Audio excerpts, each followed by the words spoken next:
This man from Alabama received karma in the worst way after he robbed and left his baby mom after she was diagnosed with breast cancer. Let me explain. This man from Alabama did roughly 5 years in prison for selling narcotics. While he was in prison, his baby mom always visited him and she kept money on his books and she will always accept all of his collect calls no matter how much it costs. Not to mention this woman spent countless money on lawyers trying to help him fight his drug case. So when this man got out of prison, he moved with his baby mom and his 2 kids. The day he got out of prison, he started looking for a job, but he was having a very hard time finding a job because he had 2 felonies on his record. So when this man got out of jail, he knew his baby mom really needed help with the bills and the kids. So since he couldn't find a job, he started back selling narcotics. Every day her baby dad would drop her off at work and he would sell narcotics and hustle in her car on a daily basis. But this woman's life would change forever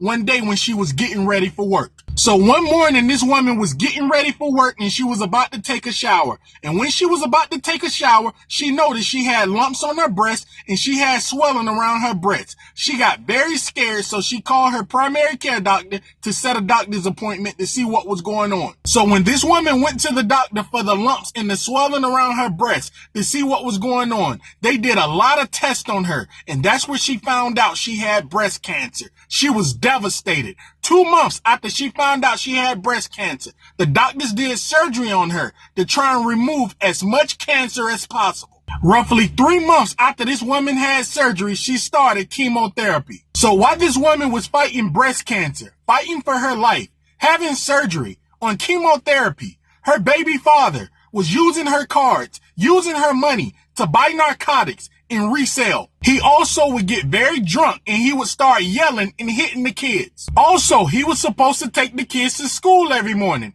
He made them late multiple times because he would wake up late. Now, mind you, before this woman had surgery, she gave her baby father all of her bank information, her credit card information, her PIN numbers, because he promised to take care of her and the kids while she was having surgery and she was going through breast cancer. This woman really trusts her baby father, not only because she had kids with him, but when he was in prison for roughly 5 years, she was there for him. She was putting money on his books. She would always visit him. She would always accept all his collect calls. So she trusts him. So while this woman was fighting breast cancer, this man wiped out $30,000 from this woman's savings account and he maxed out all of her credit cards. This man never paid any bills with this woman money. He never paid the water bill. He never paid the rent. The only thing he would buy is food for him and the kids. He will always lie to his baby mom and say he paid all the bills and she don't have anything to worry about, until one day they will serve eviction papers by the sheriff.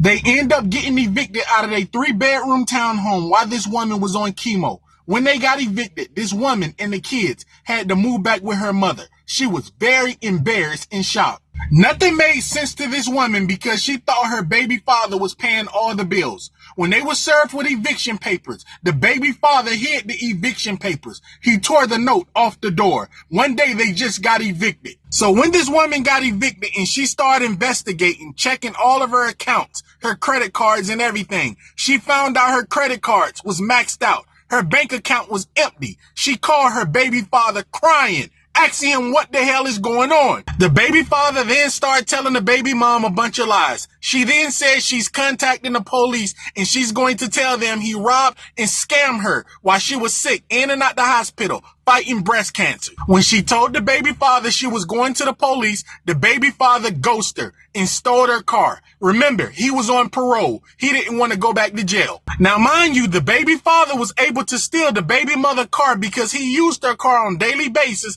before she found out he robbed her and scammed her and emptied her bank account. So this woman reported her car stolen. 3 weeks after this woman reported her car stolen, law enforcement caught up with her baby father. They ran his tag one day at a red light in Alabama. When the cops tried to pull him over, he then ran from the police while he had another woman in the car. They was going over 100 miles per hour. This man was running every red light. This man ran every red light until he ran right in front of a semi-truck.